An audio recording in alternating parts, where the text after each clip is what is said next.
नमस्कार विद्यार्थी मित्रांनो, स्वागत आहे तुमचं आपल्या यूट्यूब चॅनलवर. आज आपण या व्हिडिओमध्ये इयत्ता 8वीच्या इतिहास आणि नागरिकशास्त्र या शालेय पाठ्यपुस्तकातील भाग 2 नागरिकशास्त्र यावर आधारित 100 वन लाइनर प्रश्न पाहणार आहोत. याआधी आपण इतिहासावर आधारित 3 व्हिडिओ अपलोड केलेले आहेत, तुम्ही ते देखील पाहू शकता. आजचा आपला आहे भाग 2 नागरिकशास्त्र संसदीय शासन पद्धती. आता यामधील आपण प्रश्न पाहूया. आपला पहिला धडा आहे संसदीय शासन पद्धतीची ओळख. आता यामधील प्रश्न पाहूया. प्रश्न क्रमांक 1 आहे, भारताने कोणत्या देशाच्या धर्तीवर संसदीय शासन पद्धती स्वीकारली? तर उत्तर आहे इंग्लंड या देशाच्या धर्तीवर भारताने संसदीय शासन पद्धती स्वीकारलेली आहे. प्रश्न 2, संसदीय शासन पद्धतीत कार्यकारी मंडळ कोणाला जबाबदार असते? उत्तर आहे कायदे मंडळाला. कार्यकारी मंडळ हे कायदे मंडळाला जबाबदार असते. पुढचा प्रश्न आहे प्रश्न 3, ज्या शासन पद्धतीत राष्ट्राध्यक्ष थेट जनतेकडून निवडले जातात तिला काय म्हणतात? तर अशा पद्धतीला आपण अध्यक्षीय शासन पद्धती असं म्हणतो, जी अमेरिकेमध्ये आहे. प्रश्न 4, संसदीय पद्धतीत राज्याचा घटनात्मक प्रमुख कोण असतो? तर ते असतात राष्ट्रपती. पुढचा प्रश्न आहे प्रश्न 5, संसदीय पद्धतीत वास्तविक सत्ता कोणाच्या हाती असते? तर संसदीय पद्धतीमध्ये वास्तविक सत्ता ही प्रधानमंत्री आणि त्यांचं जे मंत्रिमंडळ असतं त्यांच्या हाती असते. प्रश्न 6, अध्यक्ष शासन पद्धतीत कोण कार्यकारी प्रमुख असतात? उत्तर आहे त्या देशाचे राष्ट्राध्यक्ष हे अध्यक्षीय शासन पद्धतीमध्ये कार्यकारी प्रमुख असतात. पुढचा प्रश्न आहे प्रश्न 7, भारताने कोणती शासन पद्धती स्वीकारलेली आहे? तर भारताने संसदीय शासन पद्धती स्वीकारलेली आहे. प्रश्न 8, केंद्रीय शासन यंत्रणेच्या कायदेमंडळाला काय म्हणतात? तर त्याला संसद असं म्हणतात. प्रश्न 9, संसदेचे 3 घटक कोणते? तर संसदेचे 3 महत्त्वाचे घटक आहे राष्ट्रपती, लोकसभा आणि राज्यसभा. पुढचा प्रश्न आहे प्रश्न 10, लोकसभेतील प्रतिनिधींची निवड कशी होते? तर ती थेट जनतेकडून होत असते. प्रश्न 11, बहुमत असलेला पक्ष काय बनवतो? तर बहुमत असलेला पक्ष हा सरकार बनवत असतो. प्रश्न 12, अनेक पक्ष एकत्र येऊन सरकार स्थापन करतात तेव्हा त्याला काय म्हणतात? तर तेव्हा त्याला आघाडी सरकार असं म्हणतात. पुढचा प्रश्न आहे प्रश्न 13, संसदीय शासन पद्धतीत कार्यकारी मंडळावर कोणाचे नियंत्रण असते? तर संसदीय शासन पद्धतीमध्ये कार्यकारी मंडळावर कायदे मंडळाचे नियंत्रण असते. प्रश्न 14, संसदीय शासन पद्धतीला दुसरे नाव काय आहे? तर त्याला जबाबदारी शासन पद्धती असं देखील म्हटलं जातं. प्रश्न 15, कार्यकारी मंडळाला सत्तेवरून दूर करण्याचे प्रभावी साधन कोणते आहे? तर ते आहे अविश्वासाचा ठराव संमत करून कार्यकारी मंडळाला सत्तेपासून दूर केले जाऊ शकतं. आता आपला दुसरा टॉपिक आहे भारताची संसद. आता यावरील प्रश्न पाहूया. प्रश्न 1, भारतीय संसदेचे कनिष्ठ आणि प्रथम सभागृह कोणते? तर भारतीय संसदेचे कनिष्ठ आणि प्रथम सभागृह आहे लोकसभा. प्रश्न 2, लोकसभेची मुदत साधारणपणे किती वर्षांची असते? उत्तर आहे 5 वर्षांची. प्रश्न 3, लोकसभेच्या निवडणुकीला काय म्हणतात? तर त्याला सार्वत्रिक निवडणूक असं म्हटलं जातं. पुढचा प्रश्न आहे प्रश्न 4, लोकसभेच्या निवडणुकीला काय म्हणतात? तर त्याला सार्वत्रिक निवडणूक म्हणतात. प्रश्न डबल झालेला आहे. प्रश्न 5, संविधानानुसार लोकसभेची जास्तीत जास्त सदस्य संख्या किती असते? तर ती 552 असते. प्रश्न 6, राष्ट्रपती लोकसभेवर किती अँग्लो इंडियन प्रतिनिधींची नेमणूक करू शकतात? तर उत्तर आहे 2 अँग्लो इंडियन या प्रतिनिधींची नेमणूक राष्ट्रपती लोकसभेवर करू शकतात. प्रश्न क्रमांक 7, संसदेचे वरिष्ठ आणि द्वितीय सभागृह कोणते? तर संसदेचे वरिष्ठ आणि द्वितीय सभागृह आहे राज्यसभा. प्रश्न 8, राज्यसभेची एकूण सदस्य संख्या किती आहे? तर ती आहे 250. प्रश्न 9, राज्यसभेवर राष्ट्रपती विविध क्षेत्रांतील किती तज्ज्ञांची नेमणूक करतात? तर 12 सदस्यांची.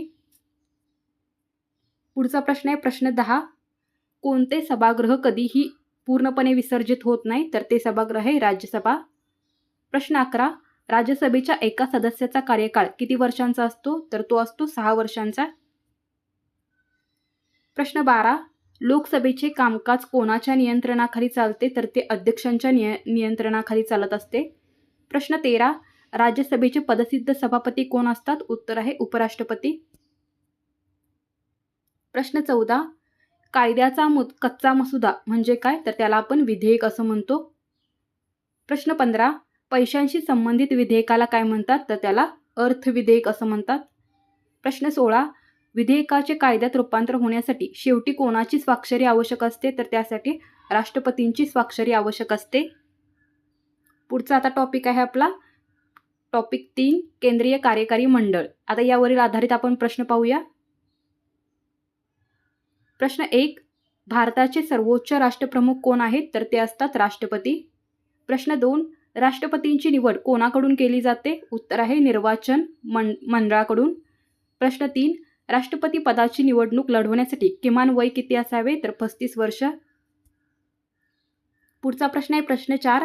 राष्ट्रपतींना पदावरून दूर करण्याच्या प्रक्रियेला काय म्हणतात तर त्याला महाभियोग असं म्हणतात आणि महाभियोगाद्वारे राष्ट्रपतींना त्यांच्या पदावरून दूर केले जाऊ शकतं. प्रश्न 5. तिन्ही संरक्षण दलाचे सर्वोच्च प्रमुख कोण असतात? उत्तर आहे राष्ट्रपती. प्रश्न 6. देशात आणीबाणी जाहीर करण्याचा अधिकार कोणाला आहे तर तोही राष्ट्रपतींना आहे. प्रश्न 7.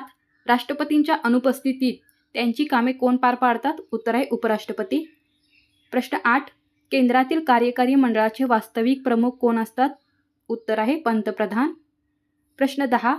मंत्रिमंडळाचे नेतृत्व कोण करतात तर ते करतात पंतप्रधान.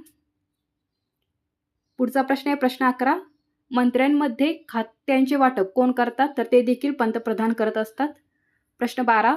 संसदेच्या अधिवेशनातील दुपारी 12चा काळ हा कोणत्या नावाने ओळखला जातो तर हा काळ शून्य प्रहर या नावाने ओळखला जातो. आता आपला पुढचा टॉपिक आहे भारतातील न्यायव्यवस्था. आता यावर आधारित प्रश्न पाहूया. प्रश्न 1. कायद्याची अंमलबजावणी करणे हे कोणाचे कार्य आहे तर हे कार्यकारी मंडळाचे कार्य आहे. प्रश्न 2. न्याय देण्याचे कार्य शासन यंत्रणेची कोणती शाखा करते तर ते न्यायमंडळ करत असते. प्रश्न 3. भारतातील न्यायव्यवस्था कोणत्या स्वरूपाची आहे तर ती एकात्मक स्वरूपाची न्यायव्यवस्था आहे. पुढचा प्रश्न आहे प्रश्न 4. भारताचे सर्वोच्च न्यायालय कोठे आहे तर ते नवी दिल्ली या ठिकाणी आहे. प्रश्न 5. सर्वोच्च न्यायालयाच्या प्रमुखाला काय म्हणतात त्यांना आपण सरन्यायाधीश असं म्हणतो. प्रश्न 6. सर्वोच्च न्यायालयाच्या न्यायाधीशांची नेमणूक कोण करतात तर ते राष्ट्रपती करत असतात. पुढचा प्रश्न आहे प्रश्न 7. सर्वोच्च न्यायालयाचे न्यायाधीश कोणत्या वयापर्यंत पदावर राहू शकतात तर सर्वोच्च न्यायालयाचे न्यायाधीश वयाच्या 65व्या वर्षापर्यंत पदावर राहू शकतात. प्रश्न 8. उच्च न्यायालयाचे न्यायाधीश कोणत्या वयापर्यंत पदावर राहू शकतात तर उत्तर आहे 62 वर्ष. प्रश्न 9. संसदेचा कायदा संविधानाचा भंग करत असल्यास तो रद्द करण्याच्या न्यायालयाच्या अधिकाराला काय म्हणतात तर त्याला आपण न्यायालयीन पुनर्विलोकन असं म्हणतो. प्रश्न 10. सार्वजनिक प्रश्न सोडवण्यासाठी जनतेच्या वतीने दाखल केलेल्या याचिकेला काय म्हणतात तर त्याला जनहित याचिका असं म्हणतात. प्रश्न 11. भारतात एकूण किती उच्च न्यायालये आहेत तर भारतात एकूण 24 उच्च न्यायालये आहेत. प्रश्न 12. जिल्हा न्यायालयातील न्यायाधीशांची नेमणूक कोण करतात? उत्तर आहे राज्यपाल. पुढचा प्रश्न आहे प्रश्न 13. जमीन जुमला भाडे करार यांसारखे वाद कोणत्या कायद्याच्या अंतर्गत येतात तर हे दिवाणी कायद्याच्या अंतर्गत येतात. प्रश्न 14. चोरी हत्या यांसारखे गुन्हे कोणत्या कायद्याच्या अंतर्गत येतात तर हे फौजदारी कायदा यांच्या अंतर्गत येतात. पुढचा टॉपिक आहे आपला राज्यशासन. आता यावर आधारित प्रश्न पाहूया. प्रश्न 1. भारताने राज्यांसाठी कोणती शासन व्यवस्था स्वीकारलेली आहे? उत्तर आहे संघराज्य व्यवस्था. प्रश्न 2. महाराष्ट्र विधिमंडळाची किती सभागृहे आहेत तर 2 सभागृहे आहेत. प्रश्न 3.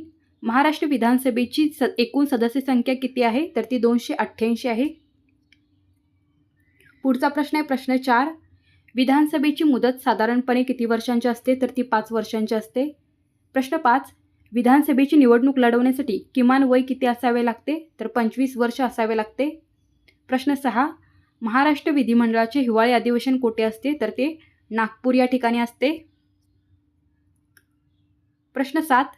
महाराष्ट्र विधान परिषदेची सदस्य संख्या किती आहे तर ती आहे 78. फक्त महाराष्ट्राची विचारलेली आहे. महाराष्ट्र विधान परिषदेची सदस्य संख्या ही 78 आहे. प्रश्न 8. घटक राज्याचे घटनात्मक प्रमुख कोण असतात तर ते असतात राज्यपाल. प्रश्न 9. राज्यपालांची नियुक्ती कोणाकडून होते? उत्तर आहे राष्ट्रपतींकडून. प्रश्न 10. राज्याचा प्रत्यक्ष कारभार कोण पाहते? तर ते पाहतात मुख्यमंत्री आणि त्यांचं मंत्रिमंडळ. प्रश्न 11. राज्याच्या मंत्रिमंडळांची निर्मिती कोण करतात?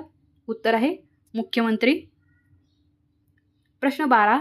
राज्यपाल आणि मंत्रिमंडळ यांच्यातील दुवा म्हणून कोण कार्य करतात? उत्तर आहे मुख्यमंत्री. प्रश्न 13. विधिमंडळाचे अधिवेशन बोलवण्याचा अधिकार कोणाला आहे? तर तो आहे राज्यपालांना. पुढचा टॉपिक आहे आपला 6. नोकरशाही. आणि याच्यानंतर आपण काही संकीर्ण प्रश्न पाहणार आहोत. आता यावरील प्रश्न पाहूया. प्रश्न 1. शासकीय धोरणांची प्रत्यक्ष अंमलबजावणी करण्याच्या यंत्रणेला काय म्हणतात? तर त्याला नोकरशाही असं म्हणतात. प्रश्न 2. देशाच्या संरक्षणासाठी काम करणाऱ्या सेवकांना काय म्हणतात? तर त्यांना आपण लष्करी सेवा असं म्हणतो. पुढचा प्रश्न आहे प्रश्न 3. नागरी सेवेला दुसरं नाव काय आहे? तर नागरी सेवेलाच आपण सनदी सेवा असं म्हणतो. प्रश्न 4. नोकरशाहीचे स्वरूप कसे असते? तर ते कायमस्वरूपी यंत्रणेसारखे असते. प्रश्न 5. राजकीयदृष्ट्या नोकरशाहीने कसे वागले पाहिजे? तर तटस्थ राहिले पाहिजे. प्रश्न 6. धोरणाच्या यशापयशाला नोकरशाहीला थेट जबाबदार न धरण्याच्या तत्वाला काय म्हणतात? तर त्याला अनामिकता असं म्हणतात. प्रश्न 7. अखिल भारतीय सेवांमध्ये कोणाचा समावेश होतो? तर यामध्ये IAS, IPS आणि IFS यांचा समावेश होतो. पुढचा प्रश्न आहे प्रश्न 8. भारतीय परराष्ट्र सेवा म्हणजे IFS या कोणत्या सेवेचा भाग आहेत? तर ह्या केंद्रीय सेवेचा भाग आहेत. प्रश्न 9. उपजिल्हाधिकारी हे कोणत्या सेवेतील पद आहे? तर हे राज्य सेवेतील पद आहे. प्रश्न 10. सनदी सेवकांची निवड करण्यासाठी स्वतंत्र यंत्रणा कोणी निर्माण केली? तर संविधानाने निर्माण केलेली आहे. प्रश्न 11. जिल्हा प्रशासनाचा प्रमुख कोण असतो? तर ते असतात जिल्हाधिकारी. प्रश्न 12. महानगरपालिकेचे अंदाजपत्रक कोण मांडते? उत्तर आहे महानगरपालिका आयुक्त. प्रश्न 13. मंत्र्यांना धोरणे ठरवण्यासाठी आवश्यक माहिती व सल्ला कोण पुरवतात? तर ते सनदी सेवक म्हणजेच सचिव पुरवत असतात. पुढचा प्रश्न आहे प्रश्न 14. नोकरशाहीमुळे राज्यव्यवस्थेला काय लाभते? तर स्थैर्य लाभते. प्रश्न 15. सामाजिक बदल घडवून आणण्यासाठी नोकरशाही काय म्हणून कार्य करते? तर साधन म्हणून कार्य करत असते. आता आपण काही इतर महत्त्वाचे संकीर्ण प्रश्न पाहणार आहोत. प्रश्न 1. लोकसभेच्या सदस्यांना काय म्हटले जाते? तर त्यांना खासदार म्हणतात. प्रश्न 2. विधानसभेच्या सदस्यांना काय म्हटले जाते? तर त्यांना आमदार असं म्हटलं जातं. प्रश्न 3. भारतात मतदानासाठी किमान वय किती आहे? तर 18 वर्ष आहे. पुढचा प्रश्न आहे प्रश्न 4. संसदेच्या 2 अधिवेशनांमध्ये किती महिन्यांपेक्षा जास्त अंतर नसावे? तर 6 महिन्यांपेक्षा जास्त अंतर नसावे. प्रश्न 5. केंद्र शासन व घटक राज्ये यांच्यामधील तंटे सोडवण्याचे अधिकार कोणाला आहेत? तर ते सर्वोच्च न्यायालयाला आहेत. प्रश्न 6. अविश्वास ठराव कोणाविरुद्ध मांडला जाऊ शकतो? उत्तर आहे मंत्रिमंडळाविरुद्ध. प्रश्न 7. लोकसभेचे सभापती कोणाची बाजू मांडतात? उत्तर आहे संपूर्ण सभागृहाची. प्रश्न 8. राज्यसभेचे कामकाज कोणाच्या मार्गदर्शनाखाली होते? तर सभापतींच्या मार्गदर्शनाखाली होते. पुढचा प्रश्न आहे प्रश्न 9. संविधानाने रक्षण करण्याची अंतिम जबाबदारी कोणाची आहे? तर ती आहे संविधानाचे अंतिम रक्षण करण्याची जबाबदारी सर्वोच्च न्यायालयाची आहे. प्रश्न 10. जिल्हा स्तरावरील न्यायाधीशास काय म्हणतात? तर त्यांना आपण जिल्हा न्यायाधीश असं म्हणतो. प्रश्न 11. कायद्यापुढे सर्व समान आहेत हे तत्व कोणामुळे रूढ झाले? तर इंग्रज राजवटीमुळे झालं. प्रश्न 12. राज्यपालांना त्यांच्या पदाची शपथ कोण देतात? उत्तर आहे मुख्य न्यायाधीश. मुख्य न्यायाधीश हे उच्च न्यायालयाचे असतात. तर हे मुख्य न्यायाधीश राज्यपालांना पदाची शपथ देत असतात. प्रश्न 13. विधान परिषदेच्या सदस्यांना काय म्हणतात? तर त्यांना आमदार असं म्हटलं जातं. प्रश्न 14. सनदी सेवकांची निवड कोणत्या निकषांवर केली जाते? तर ती गुणवत्ता व कार्यक्षमता याच्या आधारे केली जाते. प्रश्न 15. दर किती वर्षांनी लोकसभेच्या निवडणुका होतात? उत्तर आहे 5 वर्ष. प्रश्न 16. संसदेचे कायमस्वरूपी सभागृह कोणते? तर राज्यसभा हे संसदेचे कायमस्वरूपी सभागृह आहे. हे कधीही बरखास्त होत नाही, हे कधीही पूर्णपणे विसर्जित केले जात नाही. प्रश्न 17. राज्यसभेचे किती सदस्य दर 2 वर्षांनी निवृत्त होतात? उत्तर आहे 1/3 सदस्य. प्रश्न 18. कायद्याची निर्मिती करणे हे कोणाचे मुख्य कार्य आहे? तर हे संसदेचे मुख्य कार्य आहे. प्रश्न 19, महाराष्ट्र विधिमंडळाचे पावसाळी अधिवेशन कोठे भरते? तर ते भरते मुंबई या ठिकाणी. हिवाळी अधिवेशन विचारलं तर नागपूर आणि पावसाळी अधिवेशन विचारलं तर मुंबई. प्रश्न 20, नोकरशाहीवर प्रत्यक्ष नियंत्रण कोणाचे असते? तर ते कार्यकारी मंडळाचे असते, म्हणजे त्यातील मंत्र्यांचे. धन्यवाद विद्यार्थी मित्रांनो. अशा प्रकारे आज आपण इयत्ता 8वीच्या इतिहास आणि नागरिकशास्त्र या शालेय पाठ्यपुस्तकातील नागरिकशास्त्रावर आधारित 100 वन लायनर प्रश्न पाहिलेले आहेत. जर तुम्हाला हा व्हिडिओ आवडला असेल आणि असेच व्हिडिओ पुढे पाहिजे असतील तर या चॅनेलला सबस्क्राईब करा, कारण पुढे आपण इयत्ता 6वी आणि 7वीच्या पाठ्यपुस्तकातील देखील प्रश्न पाहणार आहोत. त्यामुळे चॅनलला सबस्क्राईब करून ठेवा. धन्यवाद.